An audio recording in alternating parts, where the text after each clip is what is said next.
el tema de hoy que vamos a tocar un poquito temas de reforma, vientos de reforma, y le voy a contar por qué. Recientemente con mi esposa hicimos un viaje de trabajo y hubo oportunidad para hacer tiempo para otra cita de trabajo y estuvimos en varias ciudades. Estuvimos en Finlandia, en Norte de Europa, en fin. Usted como viaja dichoso, no es eso lo que le quiero contar. A todas las ciudades donde fuimos, nos fuimos, yo personalmente me fui con el corazoncito un poco acongojado por todas las cosas que estaban pasando de Guatemala y agradecido porque me iba de Guatemala. Tengo que confesar eso y por si acaso le pido perdón a Dios, pero dije, qué bueno que me voy de Guate, qué bueno que no tengo ni que votar, 4 años de vacaciones para no orar, no, por unas cosas que hablamos, pero no. Iba muy pensando en Guate, con mi corazoncito en Guate, pero muy agradecido de salir de Guate, así como que un aire diferente, tengo que contarles. Pero también nos fuimos orando y preguntando al Señor, ¿por qué tan lejos? ¿Cuál es el propósito? Siempre que salimos, aparte del propósito de negocios y trabajo, siempre aprendí yo a orar por las ciudades y cuál es el propósito de Dios que están ahí. Y resulta que llegamos a un lado y que Lutero. Y que llegamos a otro y que John Wycliffe es. Y que llegamos a otro y aquí profetizó Juan Cus que dentro de 100 años iba a venir Lutero, y cabal a los 100 años vino Lutero y se dio la primera reforma de la iglesia. Entonces yo empecé a preguntarle al Señor, ¿qué onda con la reforma? Porque a todos lados, que Lutero, que la iglesia de Lutero, que los que les mencioné. Me puse a platicar un poco con mi esposa porque ella sí tiene estudios formales de teología y es bueno, aprenden varias cosas y ella me instruyó y me educó, y hablando con un amigo, me surgió seguirle preguntando a Dios sobre qué hay con la reforma o qué es lo que me quieres decir con eso, y me empezaba a inquietar al Señor. Y brevemente, las cosas que me llamaron la atención de John Wycliffe, por ejemplo, en 1300 por ahí, a consecuencia de la peste negra, ¿cuál era la peste negra? Peste bubónica, peste negra le llamaron ellos en Inglaterra, que se murió la mitad del país en ese entonces.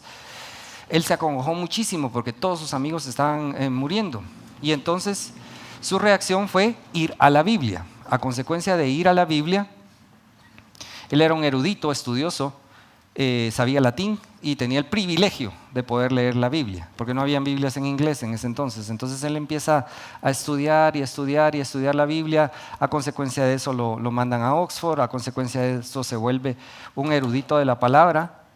Cosa interesante, que los padres de ese entonces, muchos en el interior no sabían leer y se inventaban historias, y de eso predicaban. Qué interesante, se inventaban historias porque no sabían leer. Y unas historias eran así como hasta tenebrosas, relacionadas con las cosas que pasaban en la provincia. Eso en Inglaterra, leí 1300 y la fracción, ¿verdad? Pero voy notando un denominador común, que es una crisis.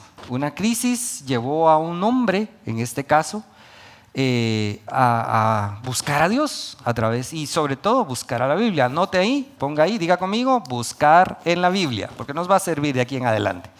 Es importantísimo porque nosotros somos privilegiados con muchas cosas. Entonces viene el rey de Inglaterra, que estaba peleando con el Papa. Bueno, el Papa estaba muy feliz de tener a un erudito ahí, pero empieza Dios a moverlo. Dios intervino en todas las cosas. Todos estos hombres hicieron un gran trabajo, patinaron todos. Si usted estudia a profundidad, patinaron en alguna cosa. En esto y el otro y aquí y allá, pero miremos la parte que Dios usó. De estos 3 que les mencioné, ¿saben para qué usó Dios este movimiento? ¿Para qué creen ustedes? En la persecución y en todo lo que les pasó, se caminaron toda Europa. Evangelismo. Dios siempre, de todas las circunstancias y de todo lo que está pasando, lo usa y le da cara vuelta y va en función del reino. Anote eso, Dios usa todas las circunstancias. Anote por ahí porque nos va a servir. Entonces, si está anotando, viene el rey y le dice: mi querido John, te tengo un trabajo. este papa quiere que le diezmemos, tributemos, no sé cómo se llamaba en ese entonces, que le demos dinero. Estúdiate tú que eres un erudito de la palabra de Dios, si le tenemos que dar eso o no. Bueno, dice John, se va a estudiar y regresa. John, ¿qué resolviste? Mire, mi querido rey, fíjese que no encontré ningún lugar que le tengamos que dar tributo al Papa. Ven, John, espérese mi rey. Ni a usted tampoco, le dice. Y entonces ahí empieza a ver él y a ser permeado por el Espíritu Santo de tanto investigar en la palabra. Obviamente el rey lo desterró y ahí empieza el calvario de John Wycliffe, el gran erudito. Fue rector de la Universidad de Oxford, vivió en las mejores casas de los estudiantes y privilegiado, y de ahí cayó en desgracia con el rey a causa de decirle la Biblia tampoco dice, y tampoco dice que usted está haciendo todo lo que está haciendo, y empieza a decir todas las cosas. Entonces hay otro denominador común: injusticia y corrupción.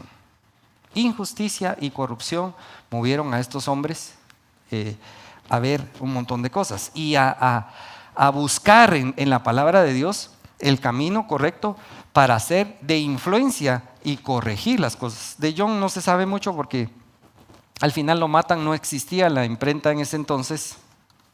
Es decir, se sabe toda la historia que les estoy contando y muchas cosas más. Yo leí unos fragmentos y lo que Marita me enseñó y otro amigo me comentó. No había imprenta, entonces él escribía mucho, pero quemaron todas sus notas. Fue tanta la rabia de la Iglesia Católica que ya muerto lo desenterraron y lo volvieron a quemar en frente de sus alumnos, porque no estaban contentos por la influencia que había hecho en todos sus alumnos y la transformación que estaba causando. Estos años después aparece John Hus siguiendo esta línea.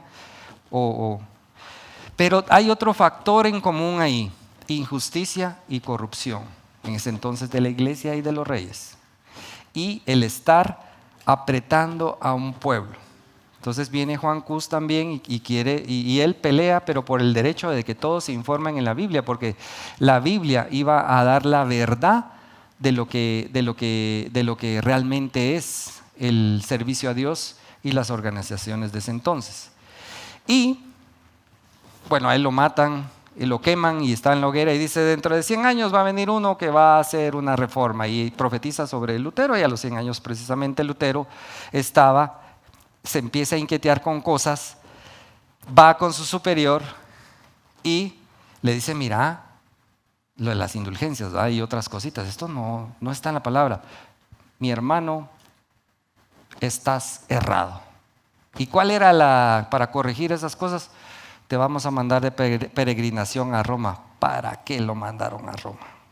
Solo fue a confirmar y a darse cuenta de la corrupción y de la injusticia de ese entonces. Y entonces regresa con las 90 tesis y casi que se las siembra en la frente a su... No, lo hizo en una puerta.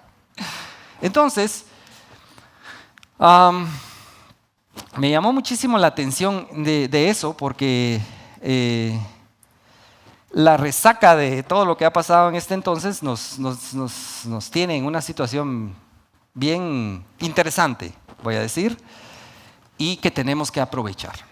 Si nosotros no aprovechamos como iglesia, si nosotros no vemos el mover de Dios, si nosotros no nos metemos en el plan de Dios, otra vez todo esto que está ebulliendo, y que hay un denominador común en toda clase de gente. En toda clase de gente es hartos de la corrupción y hartos de la injusticia. Tengo que decirlo con todo respeto, se dio un evento en el estadio Partido de la Selección donde 18,000 personas expresaron su sentir, independientemente de a quién y por qué y todo, pero hay un sentir en el pueblo, hartos de la corrupción y hartos de la injusticia, que nos pone un ambiente muy parecido en tiempos de los reformadores, que fueron tocados por Dios, tocados por la palabra de Dios para alzar su voz y alzar su mano en pro de la justicia. Por eso abrimos el servicio hoy con el Salmo 85. Se los voy a leer otra vez. Salmo 85, verso 10 al 13, dice: la misericordia y la verdad se encontraron, la justicia y la paz se besaron. Ese versículo encierra un misterio tremendo. Y se personifica en Jesús, al extremo de eso, de dejar todo para hacerse hombre y abrirnos el camino. Entonces es bien importante que nosotros pongamos atención y revisemos a lo interior. Este mensaje de hoy es un mensaje de aliento, una sugerencia y una invitación que siento en mi corazón transmitirles, que Dios me está transmitiendo a mí, de que tenemos que hacer una reforma.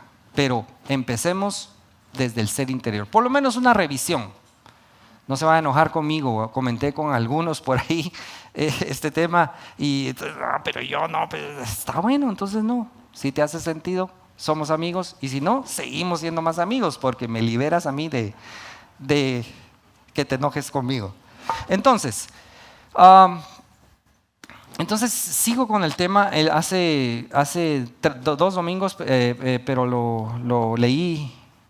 Dios me inquietó en medio de la alabanza, en medio de la prédica, y dice: para Guatemala es un tiempo de reforma en la iglesia de Guatemala, rompiendo con la forma de pensar. Es lo primero que Dios quiere, que rompamos con la forma de pensar. Es decir, dejar atrás nuestros intereses y comodidades y dejar que la voluntad de Dios sea primordial en nuestra vida. Eso es lo que Dios quiere. Esta reforma debe empezar en lo individual, seguir en lo familiar, dice el Señor, y luego en la iglesia, para conformar una iglesia que deje que el Espíritu de Dios haga todo lo que tiene que hacer. Esto es sumamente importante, que el Espíritu de Dios haga lo que tiene que hacer. Porque visitando diferentes culturas rápidamente, visitando diferentes países y diferentes ciudades, me di cuenta de algo muy importante. El guatemalteco es muy particular en algo.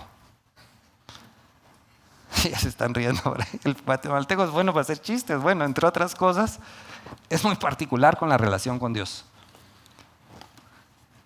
Señor, tengo esto y el otro, y el Señor seguro nos contesta: pero voy a hacer esto. Les voy a contar qué me pasó. Tal vez solo me pasa a mí. Si solo a mí, pues entonces estamos en paz. Vengo yo, y para estos días, antes de irme de viaje, tenía que cerrar un capítulo de un negocio, y yo tenía un papel sumamente importante, un contrato sumamente importante. Aunque usted no lo crea, en mi desorden, yo soy muy ordenado, pero por favor no se meta en mi escritorio. Yo tengo así, mire, pero si usted llega, mire, las asistentes, las de limpieza y en especial las esposas son muy lindas. Yo he estado en diferentes trabajos y hemos llegado al punto que llamo a la de limpieza o a mi secretaria y le digo: ¿ve esto que está aquí? Sí, ingeniero. No lo toque, porque si usted viene linda y me pone todo bien apiladito, paso 3 semanas ahí dándole vuelta y no encuentro nada. Bueno, entonces yo tenía en mi cabecita que hace 3 años yo agarré ese contrato, era de color verde, si me acordaba. Yo jamás he perdido nada, eso sí, jamás. Y hasta discutimos con mi esposa porque ya estábamos discutiendo: sí, pero es que mira ese escritorio, sí, pero es que todo me lo tocan. No me meto con vos, no te metas, líquido. Entonces, pero es un amor mi esposa, de verdad, es muy ordenada, muy disciplinada y muy puntual, y a veces yo la hago fallar. Bueno, pero me da la libertad que tengo un espacio en mi casa donde todo está bien ordenado, a mi estilo. Bueno, entonces, no, tampoco es una exageración. Bueno, entonces yo tenía en mi cabecita que había agarrado ese papel verde y que lo había metido en este lugar, en mi escritorio, porque dije yo que no se me pierda, aquí voy a meter esta vaina. Va, está bueno, hace 3 años. Miren ustedes, 6 semanas, 8 semanas, inclusive puse a todos así, sacudí a todos en la oficina y nada. Fui a mi oficina que tengo en mi casa, en mi escritorio, le di vueltas a todo. Entonces me llaman un día antes de la reunión: ¿cómo estás, Eric? No se te va a olvidar que ¿cuándo nos juntamos? Juntamos en tal lado, ya tenés estos documentos y ya los tengo, ya hablaste con el abogado, sí. Y por favor, no se te olvide el contrato, sí, no tengas pena. 6 de la tarde, la reunión era al otro día a las 2 de la tarde. Entonces, dije yo, voy a la Biblia, ya desesperado contra la pared, ya había le dado 3 vueltas a mi oficina, 4 vueltas al otro lado, había sacudido a todos de cabeza. Y me siento y digo: Señor, estoy contra la pared. necesito que me ayudes, Espíritu Santo. Y oí una vocecita, mira para allá. No, voy a ir a buscar esta caja. Y me fui a buscar una caja. Perdí una hora dándole vueltas a esa caja. Y no aparecía. Me vuelvo a sentar. Señor, ayúdame. Que mires para allá. Y como que se me cayó un velo. Estaban todos los documentos, los libros de actas, todo lo de esa empresa que íbamos a cerrar ese ciclo. Y ahí estaba el papel verde. No lo había visto para nada. Y salgo yo, alabado sea el Señor que me hiciste ver. Pero ¿dónde voy? Dios ya me había dicho. Tal vez solo yo soy así.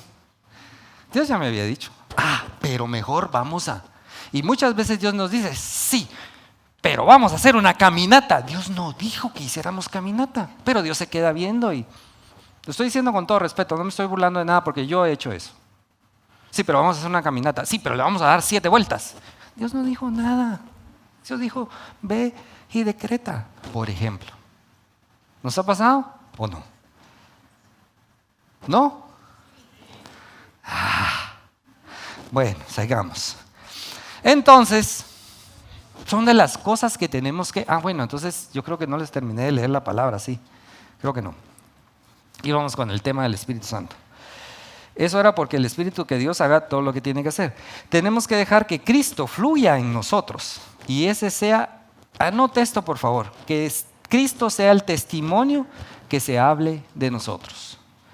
Construir la iglesia de Cristo, la esposa del Cordero, la verdadera, la única, no la imitación que a veces queremos construir. Y se nos ha pasado la mano a veces y caemos en la tentación de construir organizaciones, construir ministerios que no se parecen a lo largo del camino, ya no se parecen en nada, por lo que dice Apocalipsis, que Cristo viene. Ojo con eso.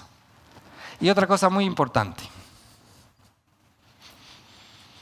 lo voy a decir también con mucho cariñito. ¿Ustedes me aman? ¿Me van a seguir amando? ¿Puedo seguir predicando? Amén. Ok, entonces con este permiso, aguántese un poquito. No. Somos muy dados a mira y mira. Pero mira para acá, no. Porque aquel hizo, porque aquel no hizo, porque no recibió, porque sí recibió, porque y somos tan valientes que nos sentamos en el trono de la gracia muy rápido. Cuidado con eso. Luzbel, era el único que entraba encargado de la alabanza celestial, un instrumento en sí. El director de las orquestas era el único que entraba al lugar santísimo donde estaban las 3 piedras refulgentes, Padre, Hijo y Espíritu Santo. Y un día dijo, yo me quiero sentar ahí. Yo me quiero sentar ahí, porque estos 3 no le atienden. ¿Y en qué paró? 3/4 partes del cielo cayeron junto con él. Está en la Biblia. Se lo estoy parafraseando. Y nosotros somos muy dados. Sí, eso le pasó porque o este es así porque Bueno, tal vez estoy hablando de otros guatemaltecos. Cuidado con eso.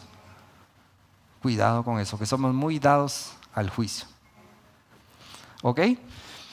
Bien, entonces, regresando al tema, dije yo, bueno, entonces, ¿qué dice la Biblia de una reforma? ¿Qué dice la Biblia de una reforma? Dije yo, me voy a poner a estudiar, así como hicieron estos, mi inquietud, mi acongojamiento y la instrucción de Dios es, ¿qué habla la Biblia de una reforma? Les voy a leer un concepto mero bonito, si me ayudan ya con la presentación. Vientos de reforma, pero creo que son huracanes de reforma, pero para suavizarla un poco. Entonces, en San Google encontré un concepto que me gustó para ir aterrizando esto, porque dije, bueno, y en realidad, ¿qué significa una reforma? Está bien que a esto se acongojaron y que esto, pero miramos. Dice, una reforma es aquello que se propone, proyecta o ejecuta con el objetivo de mejorar, enmendar, actualizar o innovar algo. La reforma no se presenta como un cambio radical y acelerado, como es el caso de una revolución, sino como una transformación. Anote por ahí, transformación, que nos va a servir. gradual de un sistema, estructura o institución. Las reformas se plantean como solución para modificar algo que se considera que debe ser corregido, bien porque no funciona o está errado, bien porque resulta insatisfactorio o no se adapta a las nuevas realidades. La reforma puede ser de distintos tipos: política, económica, social, constitucional, educativa, agraria. Uy, qué miedo. No, agraria, fiscal, electoral, laborales, religiosa, entre muchas otras. Entonces, partiendo de este concepto, dije yo, ¿y qué dice la Biblia de una reforma? ¿O estos estaban chiflados? ¿O por qué? Y si miramos desde esta perspectiva,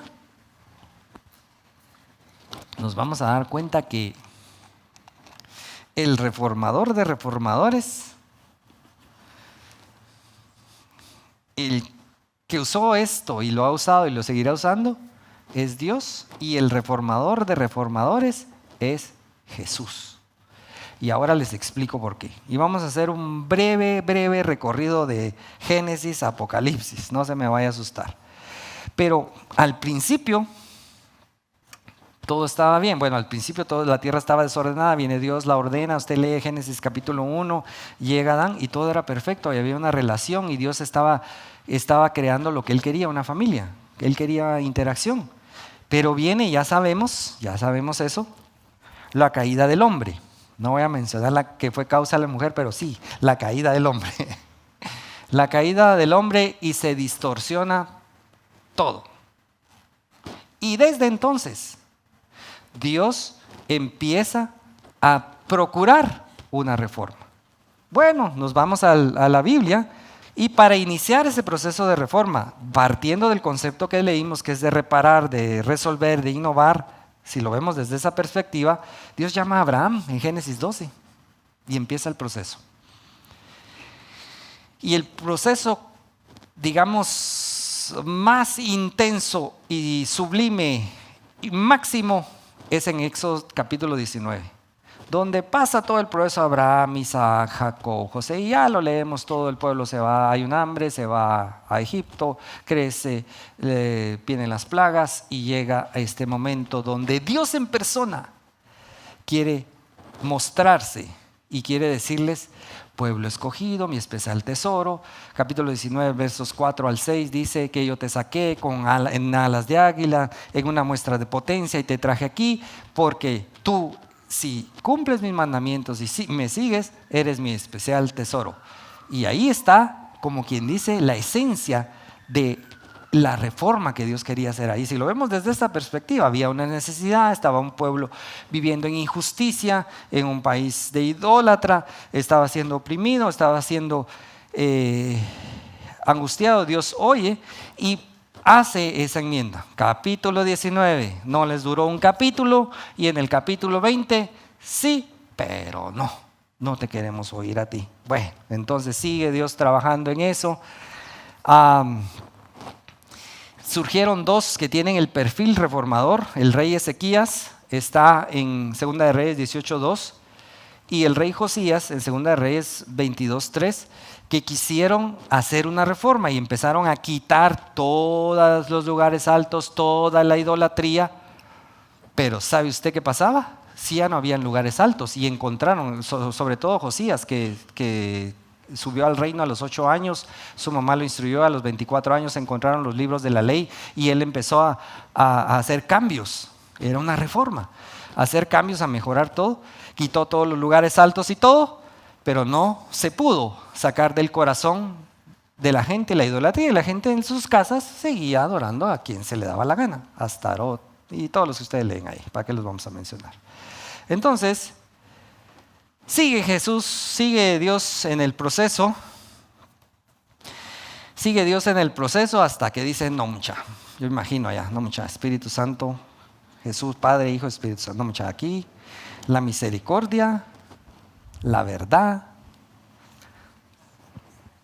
la justicia y la paz, Cristo. Y entonces surge el reformador de reformadores, y al que sí de verdad tenemos que poner atención. Él es el que trae la solución. En Jesucristo está la solución para todo. En Jesucristo está la restauración, está el camino. Él es el camino, la verdad, para regresar al Padre. ¿Regresar a dónde? De donde nos caímos. Ese es todo el asunto. En esencia, hay muchas cosas más, pero partiendo de, ¿qué es Jesús? Es el camino, la verdad y la vida.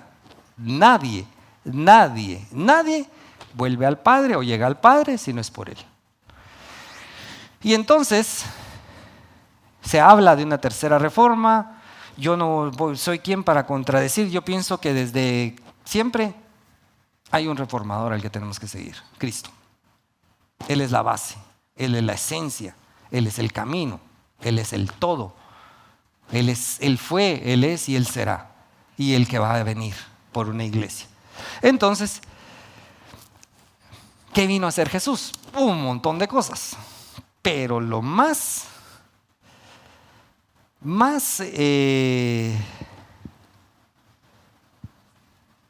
oye, estos lentes como que ya no funcionan o ya no miro. Lo más interesante y lo más delicado que vino a hacer Jesús, ¿qué fue? ¿Qué fue, según ustedes? ¿Qué fue lo más delicado para nosotros? ¿Qué creen ustedes que es? Un valiente. ¿Qué fue lo más delicado que hizo Jesús para nosotros? Sí, lo más riesgoso para nosotros. Que si no lo hacemos, estamos... ¿Me explico con la pregunta? ¿Qué fue lo que hizo Jesús que si nosotros no ponemos atención, estamos perdidos? ¿Se entiende la pregunta así? ¿Cómo?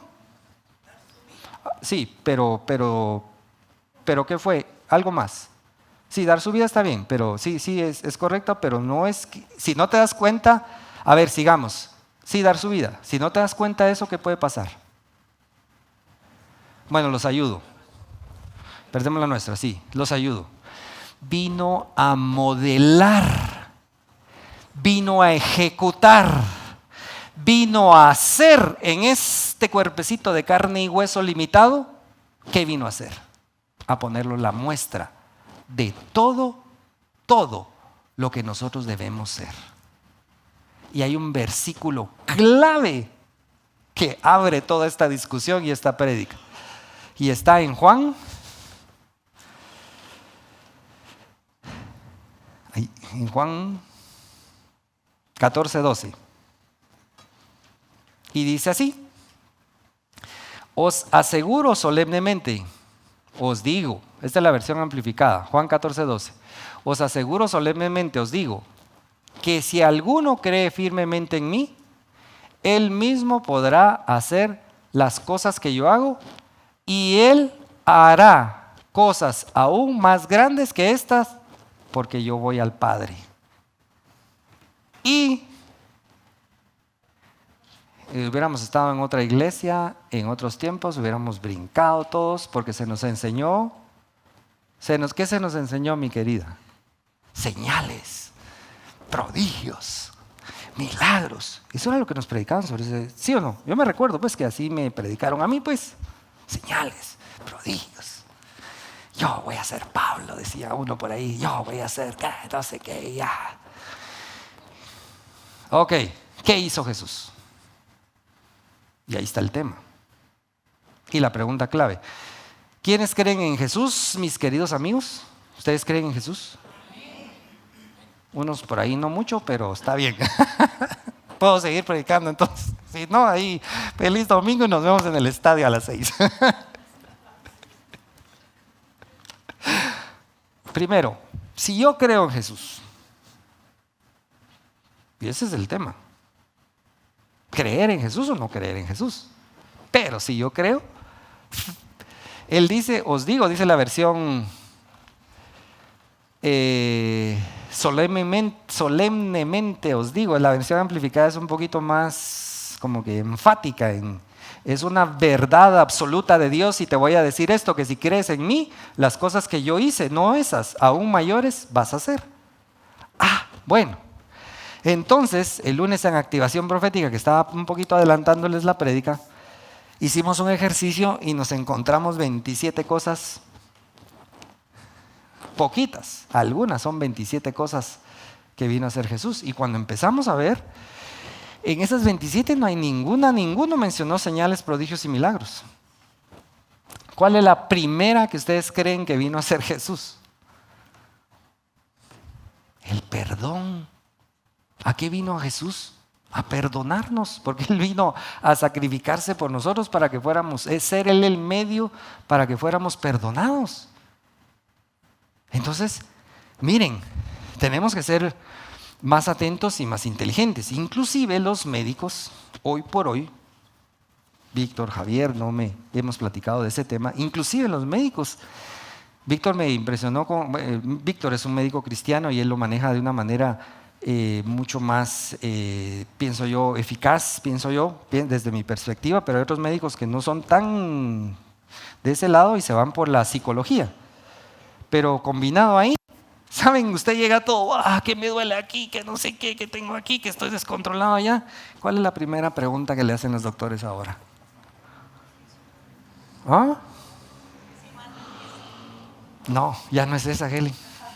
Ya no es cuando empezó los males. A mí me sorprendió, con Víctor lo hemos platicado porque llegamos a un punto ahí, pero fui con otro doctor por otras cosas y me dice, mire usted, ¿no tiene cuentas pendientes con alguien? ¿Cómo así? Le digo yo. Sí, que se haya peleado con alguien y que no lo haya perdonado, o que usted haya ofendido a alguien. Gran ministrada ahí al principio. Sí, estaba hablando con un amigo muy creyente, y no con esto digo que la guerra espiritual no hay que hacerle. Vos me dice, fíjate que necesito que ores conmigo.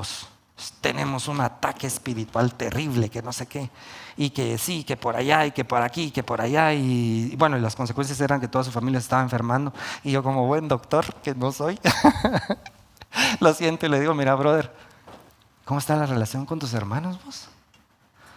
No, pues fíjate que estamos peleando el fulano con el sutano, güey, madres.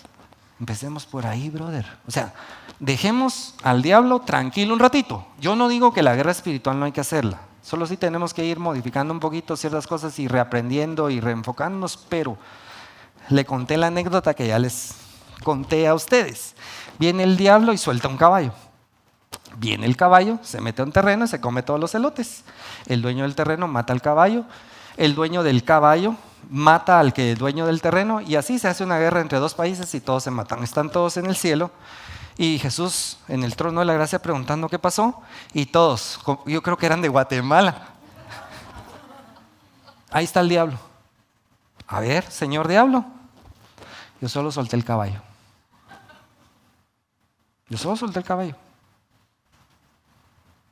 Sí, pues que no lo debiste haber soltado, le haber dicho a Dios después. Ahí vemos el tema espiritual que tenemos que seguir atendiendo, pero ¿y entonces?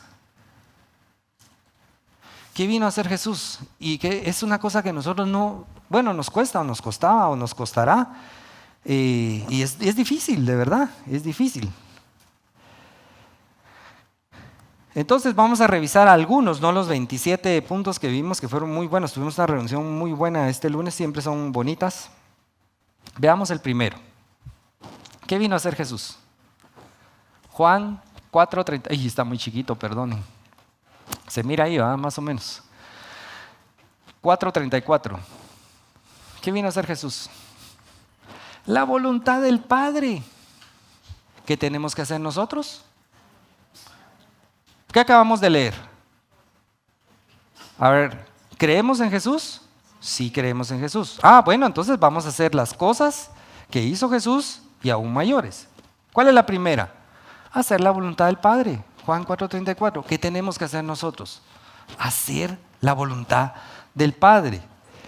Esencial, miren, el segundo, es que es dramático el segundo punto, o por lo menos para mí. Jesús lleno del Espíritu. Eso siempre me costaba entenderlo. ¿Cómo va a ser que Jesús tenga que estar lleno del Espíritu? ¿Cómo es eso? Importante. El Rey, el Señor, el dueño de todo, que tiene, ¿cómo cantábamos hace un rato? En la mano tienes el universo. dependiendo en su ministerio terrenal, obviamente, y por una función específica de venirnos a enseñar que tenemos que estar llenos, llenos, llenos, llenos del Espíritu. Y esa es una de las cosas que tenemos que revisar porque nos cuesta. Nos cuesta. Entonces es bien importante que nosotros veamos que eso, porque Jesús fue lleno del Espíritu, y hay una referencia bien interesante en Juan 4, capítulo 4, versículo 1, porque fue antes de ir a enfrentarse a la tentación. Pero ¿cómo es que el Dios Todopoderoso, hecho hombre, tenga que ser dependiente del Espíritu? Pues así es, y lo vino a modelar. Entonces yo tengo que ser así.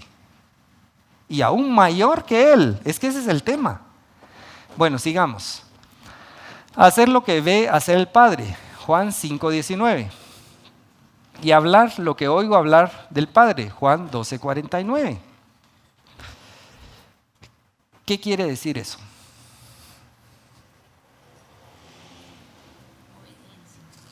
Obediencia está bien, pero más profundo. Tener una relación íntima con Él, de doble vía. Ir a hablarle, pero escuchar. Ser guiados. Sí, pero eso ya lo hago, pastor. Bueno, pero espéreme un ratito, ya vamos a terminar y qué bueno que ya lo hace. Obedecer. Solo hacer lo que oigo, si no vine a hacer otra cosa. Y Dios nos llama a una cosa. La hacemos y se da una cosa, pero a veces nos quedamos dando vueltas ahí. Mire Elías. Elías es un buen ejemplo. Hizo lo que hizo, mató a los 800 y cometió un error. ¿A dónde se fue? ¿Quién lo mandó a una cueva?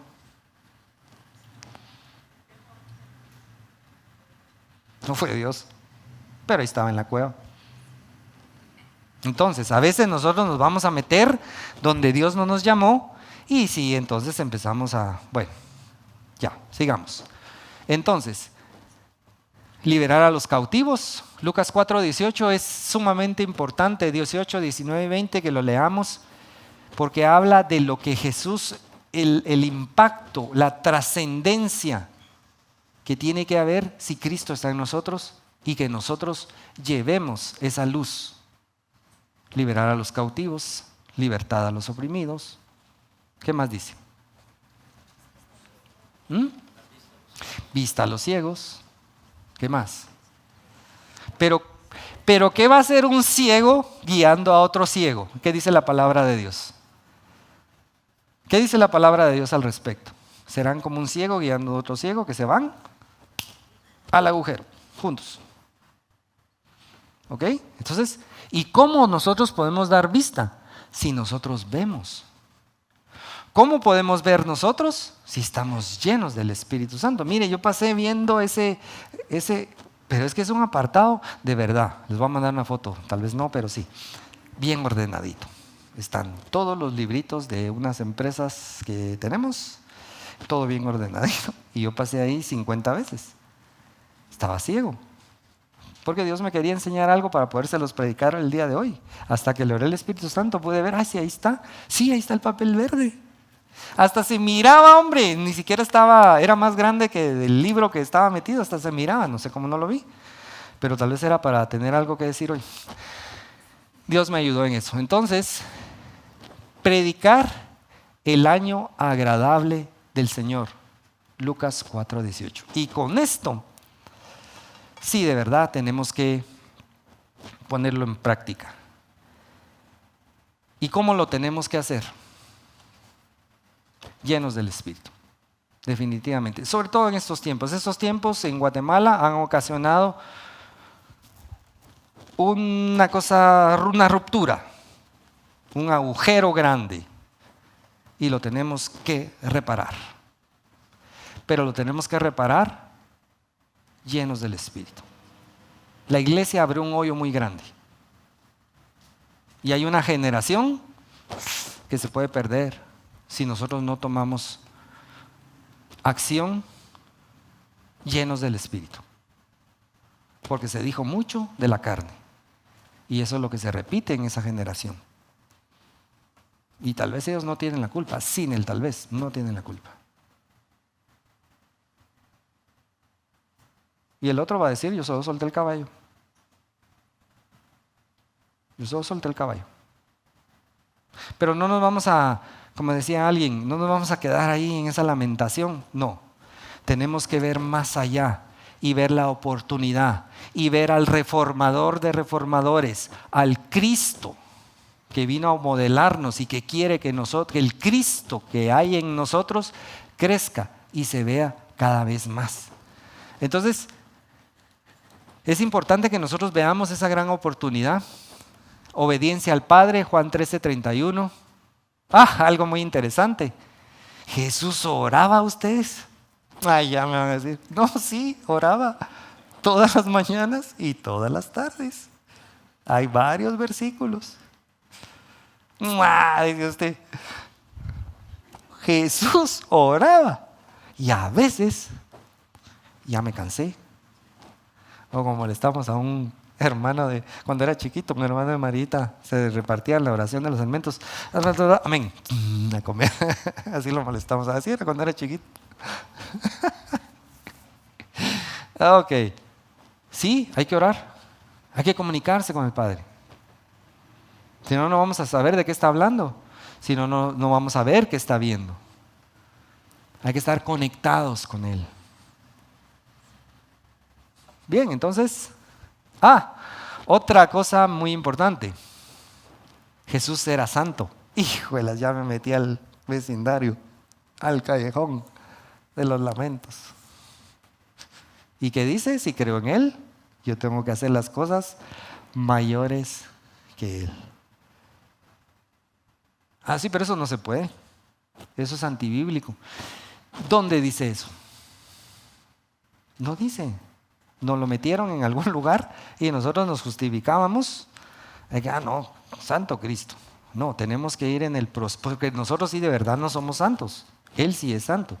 Entonces, si nosotros nos metemos en el proceso de buscar la santidad, vamos a ir avanzando mucho en ese tema y es necesario. Porque sin santidad, nadie va a ver a Dios. Sacrificio, Lucas 22:20. El nuevo pacto, y esto es vital para nosotros, porque ¿qué dijo Jesús? Esta es la sangre del nuevo pacto. O sea, el sacrificio de mi muerte, el sacrificio de estar en la cruz. El nuevo pacto es sumamente importante que nosotros lo validemos, lo evaluemos y lo valoremos, porque es como que la guinda del pastel del sacrificio. ¿Y qué es el nuevo pacto? Es sus mandamientos grabados en mi corazón y grabados en mi mente. Y viviendo en función de. Hoy vamos a tomar Santa Cena y vamos a hacer memoria de esto que Él dice. En este momento inicia el proceso del establecimiento del nuevo pacto. Camino a la cruz, a morir por ustedes. Entonces, Hebreos sí habla de esta parte, de que ya no hay otro sacrificio más que este. Ahí tal vez somos exonerados de hacer algo mayor que Él. Solo en esa parte. Ya no hay más sacrificio. Ya no hay más. Si nosotros desechamos a Dios y desechamos a Jesús como desechó el pueblo de Israel atrás, ya no hay más. Ahí termina todo, dice Hebreos. Ya no hay otra. Entonces, ya para ir concluyendo y terminando, ¿qué efectos? Esa noche nos emocionamos. Humildad, sacrificio, servicio, amor, fe, oración, ya lo vimos, santidad, compromiso, dominio propio, primer amor, constancia, testimonio, revelación, compasión, sabiduría. Muchas cosas que Dios modeló, que Jesús modeló, que podemos buscar en la Biblia, están en la Biblia. Pero para no hacer tan largo esto, ¿cuál es el efecto que Jesús tiene que dar en nuestras vidas? ¿Cuál es el efecto? Ser transformados. Ser transformados. Y ser un pilar de transformación en nuestros hogares, en nuestra familia y sobre todo en nuestra iglesia. Porque una iglesia sólida representa una familia sólida, y una familia transformada y sólida puede ser la base de una sociedad como Dios manda, no como la que tenemos ahora probablemente, sin entrar a juicio. Más que todo es entrar a analizar como reto y que nos toca que cambiar. ¿Cómo se da ese efecto de transformación? Lo puse en chiquito siendo testigo, pero ahora muy en grande no es lo que hablo. O créame que no va a ser lo que hablo. Dando testimonio. Nos toca que revisar en nuestro ser interior qué es lo que la gente dice de mí. No lo que yo digo que yo soy, sino lo que la gente dice que yo soy. Entonces, si nosotros nos ponemos a ver esto, ¿qué es lo que necesitamos para ser testigos y dar testimonio? Aparte de Jesús nos vino a modelar. Bueno, vamos a la pregunta otra vez. ¿Yo creo en Jesús? Sí, dijeron dos. ¿Creo en Jesús? A ver, otra vez. Sí, amén. Híjoles, ya no muchos, no. Son mentiras. ¿Creo en Jesús? Sí, creo en Jesús. Entonces voy a hacer las cosas que Él me vino a modelar y las voy a hacer aún mayores. Voy a ser testigo y voy a dar testimonio, pero ¿qué necesito para hacerlo?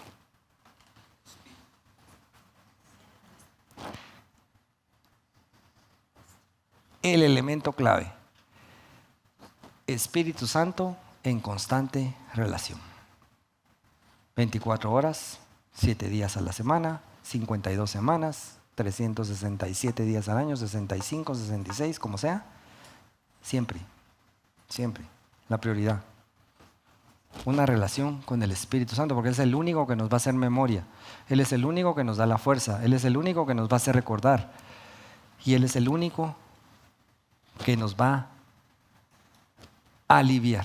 Y a veces lo menospreciamos mucho. O lo llamamos a última hora, 24 horas antes de una reunión importante. Ayúdame que no encuentro ese papel. Sí, pero es que en la mañana quería hablarte. Sí, pero es que el papel ahorita. Sí, pero en la mañana tenía algo especial para ti. Sí, pero es que el papel ahorita son las 6 de la tarde. ¿No nos pasa?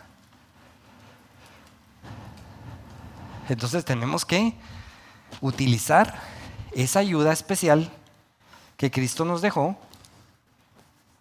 parte de Dios aquí cerca de nosotros, para que nosotros podamos llegar a ser esos elementos de transformación. Nos toca, y nos toca trabajar bastante duro, de verdad. Hay un ambiente de rechazo muy fuerte. Hay un ambiente de hartazgo, si se puede decir esa palabra, muy evidente, muy evidente. Entonces nos va a tocar que caminar cuesta arriba. Pero si nosotros glorificamos a Dios, si nosotros levantamos el nombre de Jesús y dejamos que Eric desaparezca, pero que Jesús fluya en Eric y en todos ustedes, pues cada quien hace ese ejercicio, entonces vamos a llegar a algo muy importante. Es que ese es el otro tema. Voy a decir algo. Olvídese ser evangélico. Olvídese de llaves de Sion si quiere. Pero siga, no estoy diciendo que no se vengan a congregar. No me hagas esas caras, por favor. Piensa en esto. La esposa del Cordero. Por esa iglesia viene Cristo. La esposa del Cordero. En ningún lado de la Biblia he encontrado llaves de Sion, que es el nombre de la iglesia por la que viene Cristo. En ningún lado. Bueno, pero Dios nos abrió este ministerio, le pusimos ese nombre y entonces estamos tratando de modelar a Cristo y tratando de vestirnos. Otra cosa importante, la iglesia, ¿dónde empieza la iglesia? ¿Dónde empieza la iglesia? ¿Dónde? Yo soy la iglesia, vienen por mí. ¿Dónde empieza Guatemala? ¿Qué es Guatemala? ¿Qué es Guatemala? Nos decían en Dinamarca. ¿Dónde queda Guatemala usted? A la madre. ¿Y eso qué es? A veces pasa, ¿no? No, mire, que eso hay que dar clases de geografía. Lo que pasa es que los europeos en su desarrollo ya no reciben clases de geografía. Bueno, en fin. ¿Dónde empieza todo? Yo, conmigo. El cambio se tiene que ver primero aquí. No allá, allá, por allá y por acá y por allá. Y todos están mal y yo estoy bien. La esposa del Cordero. ¿Qué más dice? Pura y sin mancha. Grabes esto en la cabeza. No dice vengo por evangélicos, no vengo por católicos, no vengo por carismáticos, no vengo por la iglesia de por allá, la más grande, la más chiquita, la más pistuda, la más pobrecita. No, no, no, no, no. Vengo por mi esposa. Pura y sin mancha. Órale, por ahí empecemos. Por ahí empecemos. Conclusiones. Entonces, concluyamos esto porque hay que concluirlo, ¿no? Están muy calladitos. Ya me asusté. Entonces, en conclusiones, ¿qué aprendimos hoy? ¿O qué podemos poner en práctica? ¿O qué me permite que le aconseje a usted? Tenemos un privilegio nosotros. Tenemos nuestra Biblia y unos de nosotros, yo tengo como 50 versiones, una de colores, otra de blanco y negro, otra en braille, otra en no sé qué. Todas las versiones nos gusta comprar de la Biblia.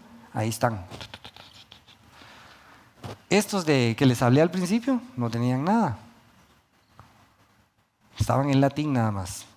Entonces, como tema fundamental para nosotros, ¿qué tenemos que hacer? Ir a la Biblia. ¿Está en la Biblia, muchacho, o no está en la Biblia? ¿Lo enseña el Padre o no lo enseña el Padre? ¿Es la voluntad del Padre? Ahí la encuentro. ¿Qué dijo Dios que estaba haciendo? Aquí está. Ahí hay miles de ejemplos. Y estaba el pueblo de Israel y entonces pusieron un becerro. ¡Hala! ¿Qué se parece a los tiempos de hoy? Igualito.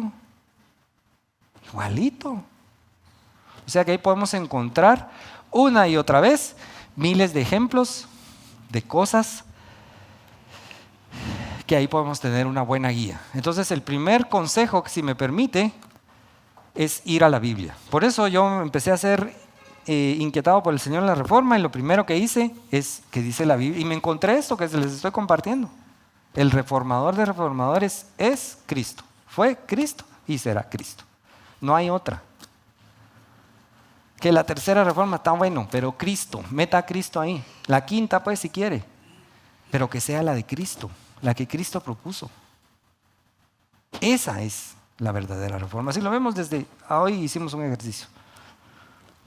Hacer los cambios necesarios, punto número 2, en nuestra vida para estar en el plan original. Y eso es fundamental. La misma Biblia enseña eso. Volver a las sendas antiguas. Con tanta modernidad, fíjense que estamos leyendo un libro bien interesante y ahora que andamos por ahí, en Suecia, años 90, en Suecia, este libro fue escrito en los 90, pero habla de un acontecimiento que está pasando fuerte ahí y es la influencia del espíritu de la gran ramera, Apocalipsis capítulo 17. La influencia del espíritu, pero ya en una ciudad, en un país. ¿Y qué trajo esa influencia? Seducción, adulterio y fornicación.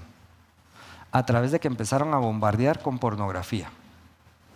¿Qué generó eso? Y uno lo puede ir a ver ahora. Una iglesia que dice, todo está bien, respetemos. Respete. Si anda como anda, respete. Todo está bien. Cuidado con eso. Cuidado con eso.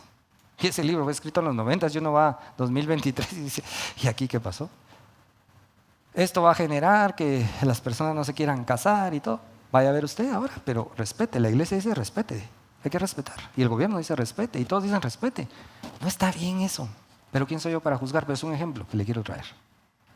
Hoy estamos nosotros en una encrucijada, en una coyuntura y en una gran oportunidad para levantar el nombre de Jesús. Que ese sea nuestro enfoque. Ya no juzgar, ya no juzguemos. Y hay un principio para eso. Dios no ama al pecado, pero ama al pecador. No se meta en el camino de Dios con eso. Es que es un por aquí, por allá, hace y ti, todo lo que decimos. Cuidado, cuidado con eso. Entonces, hacer los cambios necesarios en nuestra vida para estar en el plan original. ¿Cómo sé cuál es el plan original? Otra vez hasta el cansancio. Salmo 139, verso 16. Hechos 25, 17.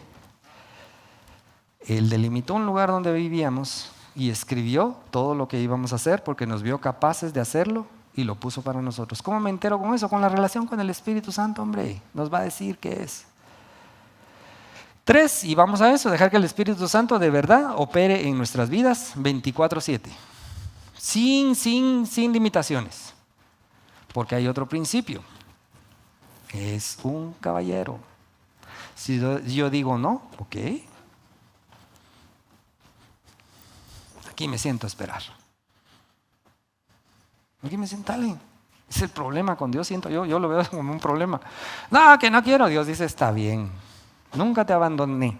Siempre estuve ahí. Pues que tú no querías nada conmigo. Y te metiste a hacer esas cosas y caminaste la mía extra y todo. Y allá cuando sentiste frío, ¿y dónde está Dios? Sí, aquí estoy caminando contigo, cuidándote. Pero no quieres hacer lo que yo te estoy diciendo que hagas. Vamos de nuevo otra vez. En brazos de amor. En alas de águila. Y otra vez. Pero no sea que en una de esas ya no la contemos. ¿Verdad? Ok, 4. Romper con las ataduras que nos limitan. ¿Cuáles son esas ataduras? Puede ser religiosidad, puede ser cultural, puede ser, no sé, incredulidad. Es una gran atadura. Amén. Siguiente conclusión. Ser testigos de verdad. O sea, si yo me pongo en esa relación con Dios, de lo que hablamos, sobre todo en esa relación con el Espíritu Santo, voy a empezar a ver la gloria de Dios en mi vida. En todo. En las buenas, en las malas, en salud, en enfermedad, en lo que sea. Pero voy a ver la gloria de Dios porque voy a ser testigo. Y este es el tiempo. Este es el tiempo que está marcado para que el Espíritu de Dios se mueva a esa dimensión. Y ya con eso, dar testimonio. Y lo último, de verdad, ser transformados. Y el último tema, de ser transformados, eso sí lo tenemos que medir. Siento yo en mi corazón. Sí lo tenemos que medir. Nosotros somos responsables si estamos siendo transformados, si estamos viendo cambios en nuestra vida. Y si no, volvemos otra vez. Y le pedimos al Espíritu Santo que nos ayude. Y si no, volvemos otra vez. Y si no, volvemos otra vez. Y si no, volvemos. Pero sí tiene que haber un proceso de transformación para que nosotros seamos entes de transformación. Amén.